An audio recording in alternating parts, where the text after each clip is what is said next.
तो वो घमंड कहीं न कहीं तो चूर हुआ है, क्योंकि मैंने पहले भी दर्शकों को बताया है कि अनंत सिंह के खिलाफ एक मोकामा में महागठबंधन बना है, जिसमें 6 बड़े चेहरे हैं। विवेका पहलवान है, सोनू सिंह है, मोनू सिंह है, ललन सिंह है, सूरजभान है और अशोक महतो। तो महागठबंधन के सामने तो अनंत सिंह के पैर उखड़ रहे हैं, जिसकी जान की चिंता हो गई और उसको लग रहा है कि फिलहाल बेऊर जेल में रहना ही उसको सुरक्षित है उसके लिए। और यदि वो निकलना भी चाहे तो ज़मानत इतनी आसानी से नहीं मिलेगी। जो पहले दिन अभी 2-3 दिन पहले जो ज़मानत याचिका पर कोर्ट ने उसको ज़मानत नहीं दी, केस डायरी माँग ली। अब केस डायरी की कोर्ट समीक्षा करेगा और देखेगा कि अनंत सिंह के खिलाफ कितने मजबूत सबूत हैं। इतिहास है, आप न्यायपालिका हैं क्या? आप क्या लोक अदालत हैं? आप चलंत अदालत हैं? आप कौन होते हैं मुकेश सिंह का ताला खुलवाने वाले आदमी, है ना? तो इसमें जो एक अहंकार आ गया था उसको कहीं न कहीं सोनू मोनू गिरोह ने मतलब चूर कर दिया है। जिस सीमाएँ हैं, एक ख़ास सीमा से ज़्यादा अब तो ललन सिंह के कुछ बयानों से ऐसा लगता है केंद्रीय मंत्री के बयानों से कि हो सकता है जदयू भी अनंत सिंह से पल्ला झाड़ दे, है ना? हो सकता है जदयू। नमस्कार साथियों, स्वागत है आपका स्वदेश लाइव पर। मैं आपके साथ हूं रत्नेश पांडे। मोकामा से पूर्व बाहुबली विधायक अनंत सिंह जेल में हैं। उनके साथ जो घटनाएं घटी ये आप सभी दर्शकों से छुपा नहीं है, इस पर लगातार हम आपको अपडेट बता रहे हैं। सोनू मोनू गैंग, जिस पर आरोप लगे थे कि अनंत सिंह पर हमला उसने किया है, इसके बाद अनंत सिंह और सोनू मोनू गैंग के खिलाफ पुलिस या कार्रवाई होती है। अनंत सिंह जेल चले जाते हैं। सोनू मोनू गैंग के भी व्यक्ति जेल में है। अब आज की जो खबर ये है कि सोनू मोनू के यहाँ पे कुर्की जब्ती हो रही है। दूसरे तरफ अनंत सिंह जेल में रहेंगे, बाहर निकलेंगे। अनंत सिंह के राजनीतिक करियर का क्या होगा, इस पर विशेष बातचीत करेंगे। पूर्व IPS अमिताभ दास सर हमारे साथ जुड़ गए हैं। सर, अनंत सिंह के ऊपर जिसने हमला किया, सोनू मोनू कुर्की जब्ती हो रही है, क्या कहिए? नहीं, कुर्की तो होनी ही थी। देखिए, दर्शकों को सारा मामला पता है। ये 22 जनवरी की घटना है, जिस दिन 100 राउंड फायरिंग हुई थी, है ना? नौरंगा जलालपुर गाँव है पचमहला थाना में, और उसमें सोनू मोनू गिरोह और अनंत सिंह गिरोह के बीच वो फायरिंग हुई थी। उसके बाद सोनू ने सरेंडर कर दिया पचमहला थाना में, वो फुलवारी शरीफ ये जेल चला गया है। अनंत सिंह ने बाढ़ कोर्ट में सरेंडर किया, वो बेऊर जेल में बंद है। लेकिन मोनू सिंह, जो सोनू सिंह का छोटा भाई है, वो अभी भी फरार है।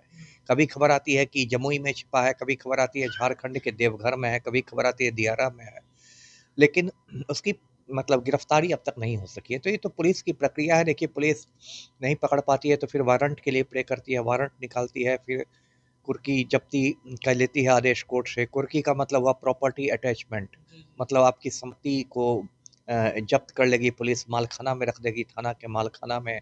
फिर जब आप सरेंडर कीजिएगा, हाजिर होइएगा, तब जाके आपकी संपत्ति मुक्त की जाएगी। तो ये एक तरह का दबाव डालने का तरीका रहता है। और देखिए, एक बात ये भी है, दर्शकों को पता हो कि सोनू मोनू के जो मतलब पिता हैं, प्रमोद सिंह नाम है, वो खुद अधिवक्ता हैं पटना हाई कोर्ट के। तो कुछ तो वो भी अपने बाल बच्चों को कानूनी दांव-पेच बताते होंगे, जब पिता ही वकील है और बेटे गुंडे मवाली हैं, तो पिताजी भी कुछ मार्गदर्शन देते होंगे। तो ये भी हो सकता है कि कुर्की होने के पहले जो उनके पिता हैं, वो मोनू को हाजिर करवा दें कोर्ट में या पचमहला थाना में सरेंडर करवा दें। इसकी भी संभावना है, क्योंकि पुलिस दबाव बना ही रही है। इस बात को लेकर लगातार पुलिस की आलोचना भी हो रही है। कितने दिन बीत गए, 2 वजह से आलोचना हो रही है। एक तो है कि मोनू सिंह की गिरफ्तारी नहीं हुई, दूसरी बात जो मैं बार-बार कहता हूँ कि अब तक अनंत सिंह के घर पर छापेमारी नहीं हुई है लदमा में, जबकि हथियारों की बरामदगी होनी चाहिए थी ना। यदि 100-100 राउंड गोलियाँ चली और सोनू मोनू की जो माता है उर्मिला सिन्हा, वो कह रही हैं कि AK-47 भी था अनंत सिंह के साथ, तो पुलिस को लदमा गाँव पर तो ठिकानों पर रेड करना चाहिए था। लेकिन पुलिस को पता है कि जो हमारे मुख्यमंत्री हैं पलटू राम, वो अनंत सिंह के चपरासी हैं, तो पुलिस भी हिम्मत नहीं जुटा पा रही है अनंत सिंह के ठिकानों पर रेड करने की। लेकिन जो कुछ हो रहा है ये बहुत गलत हो रहा है, और अनंत सिंह भी देखिए इस बार आप कह सकते हैं कि थोड़ा बुरी तरह से फँसा है। एक तो उसकी जान पर खतरा हो गया है।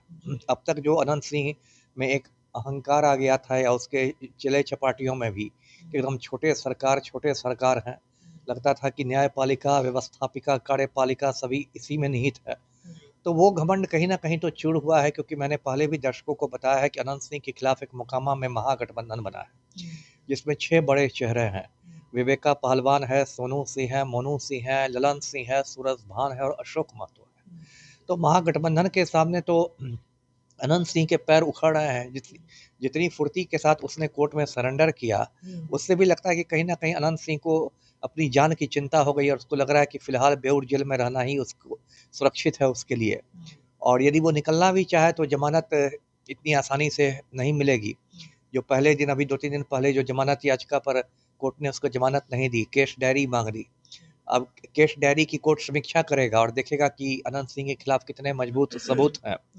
और देखिए 2 इस पर गंभीर धाराएँ लगी हैं जिसकी वजह से इसका ज़मानत मिलना मुश्किल हो रहा है एमपी एमएलए कोर्ट में। एक तो धारा है वो हत्या के प्रयास की धारा है, जो पहले ज़माने में आईपीसी की 307 होती थी, अब तो धाराएँ बदल गई हैं 1 जुलाई के बाद से। लेकिन ये हत्या का प्रयास क्या है? क्योंकि उर्मिला सिन्हा ने कहा ना कि मैं अपने पोते के साथ जान बचाकर भागी और आप गोलियाँ चला रहे थे, तो अटेम्प्ट टू मर्डर हो गया। और दूसरी जो गंभीर धारा है वो हथियार से जुड़ी हुई आर्म्स एक्ट है, शस्त्र अधिनियम। तो ये दोनों धाराएँ हैं और इसलिए मतलब अभी ज़मानत मिलने की राह भी मुझे कठिन दिखाई दे रही है। अच्छा सर, जी। इसमें ये कहा जा रहा है कि अनंत सिंह ने खुद ही साजिश रच लिया अपने जेल जाने की, उन्हें खुद ही षड्यंत्र रच लिया, उसके पीछे की वजह क्या है? नहीं, नहीं, जेल जाने का तो षड्यंत्र नहीं। देखिए अनंत सिंह बाहर आया तो उसका मतलब कहते हैं ना कि एकदम 7वें आसमान पर मनोबल था। लग रहा था कि अब तो मैं बिल्कुल ऑलमाइटी हो गए, क्या हो गए। और उसने डंके की चोट पर ऐलान कर दिया था कि मैं मोकामा से चुनाव लड़ूँगा, इस बार मेरी वाइफ़ नहीं लड़ेगी, नीलम देवी नहीं लड़ेगी। अनंत सिंह का आना-जाना मुख्यमंत्री आवास में भी शुरू हो गया था, पलटू राम के साथ बंद कमरे में गुफ्तगू हो रही थी। उसके चेले-चपाटियों की भी हिम्मत बड़ी बढ़ी हुई थी और ये पूरे इलाके में एक आप कह सकते हैं जनसंपर्क अभियान जैसा कर रहा था और खुद ही लोक अदालत बन गया था, इधर पंचायती, उधर पंचायती। आप कौन होते हैं पंचायती करने वाले? आपका आपराधिक इतिहास है, आप न्यायपालिका हैं क्या? आप क्या लोक अदालत हैं? आप चलंत अदालत हैं? आप कौन होते हैं मुकेश सिंह का ताला खुलवाने वाले आदमी? है ना? तो इसमें जो एक अहंकार आ गया था उसको कहीं न कहीं सोनू मोनू गिरोह ने मतलब चूर कर दिया है। जिस तरह से इसको बेआबरू होके निकलना पड़ा नौरंगा जलालपुर गाँव से, तो उसके बाद इसका मीटर डाउन हुआ है। अंडरवर्ल्ड में भी जो इसका जो एक भौकाल बना हुआ था, वो भौकाल खत्म हुआ है और अनंत सिंह को खौफ भी है क्योंकि मतलब इतने लोग यदि आपके खिलाफ इकट्ठा हो जाएँगे तो पलटू राम की भी सीमाएँ हैं, आपको कब तक बचाएँगे? एक तो आप कानून से भागते फिर रहे हैं, उस पर से अंडरवर्ल्ड में भी आपके खिलाफ लोग हो जाएँगे। तो पलटू राम देखिए पलटू राम ने अपने संभव सारी सुविधाएँ अनंत सिंह को दी हुई है। आज की तारीख में भी बेऊर जेल में उसको मोबाइल की सुविधा है, जो कि नहीं किसी कैदी को होनी चाहिए और मोबाइल से वो अपने गिरोह का संचालन कर रहा है। लेकिन फिर भी सीमाएँ हैं, एक ख़ास सीमा से ज़्यादा अब तो ललन सिंह के कुछ बयानों से ऐसा लगता है केंद्रीय मंत्री के बयानों से कि हो सकता है जदयू भी अनंत सिंह से पल्ला झाड़ ले। है ना? हो सकता है जदयू भी इनको टिकट नहीं दे तो नवंबर में ये पक्का मान के चल रहे हैं कि जदयू का टिकट तो एकदम पक्का ही है मुझे। अंत समय वही गच्चा दे दे, किसी दूसरे को टिकट दे दे। है ना? जी। तो सर, इसमें एक सवाल ये है कि अब अनंत सिंह का क्या होगा? क्या जेल से बाहर आएँगे, नहीं आएँगे, जेल में ही रहेंगे? नहीं, नहीं, कुछ समय में तो निकल ही जाएँगे बाहर, ऐसे परमानेंटली जेल थोड़े गए हैं। एमपी एमएलए कोर्ट से मुझे ज़मानत मिलने की उम्मीद कम लग रही है, लेकिन हाई कोर्ट से तो ज़मानत मिल जाएगी। बाहर बाहर तो आ ही जाएगा, चुनाव के पहले ही आ जाएगा, लेकिन अब वो पहले वाली बात नहीं रह गई। मतलब भौकाल अब खत्म हो गया। भौकाल अब खत्म हो गया है और सबसे बड़ी बात कि आपको चुनाव में आप जगह-जगह लोग जाते हैं जनसंपर्क में, तो वो सब जाना भी अब इसके लिए खतरे से खाली नहीं है। क्योंकि जब आपके दुश्मन आप ताक में बैठे हुए हैं, घात लगा के दुश्मन है, कहीं वो आप पर हमला कर सकते हैं। गैंगवार में तो हत्याएँ होती है, कोई नई बात नहीं है। अभी पटना में ही देखिए पिछले 2-3 साल में नीलेश मुखिया को मार डाला गया, दही गोप को मार डाला गया। ये लोग उतने बड़े अपराधी नहीं थे, लेकिन गैंगवार में हत्याएँ हुई ना, तो गैंगवार भी तो कोई चीज़ है ना। तो वो सब तो खतरा है ही। जी। तो मतलब क्या लग रहा है कि अनंत सिंह के ये जो भौकाल थे, जो पहले आप सुना करते थे, वो भौकाल जो मीडिया में बयान उन्होंने दिए, जो बातें कह दी, हल्की बातें हो गई, इस वजह से खत्म हो गया? हाँ, हल्की बातें भी थी और एक बातें मतलब एक थोड़ा-सा आप कह सकते हैं अहंकार वाली बातें, है ना? पैरोल पर छूटा था पिछले साल मई में, मेरे बारे में बोल रहा था कि वो अफ़सर कैसे बन गया? अरे मुझे ऑफ़िस आईपीएस बनाया जाएगा तो यूपीएससी अनंत सिंह से पूछ के बनाएगी। तो ये सब जो बातें हैं ना मतलब ये इसको आप उल-जलूल बातें कह सकते हैं और थोड़ा अहंकार वाली बातें कह सकते हैं। तो अहंकार रावण का रहा ही नहीं तो ये छोटे सरकार और बड़े सरकार किस खेत की अब मूली? भूमिहारों में भी सर वो मतलब नहीं रहा अनंत सिंह का कि नहीं, नहीं, भूमिहार वाली बात ही नहीं है, ये तो जानबूझ के भूमिहार का कार्ड खेलता था।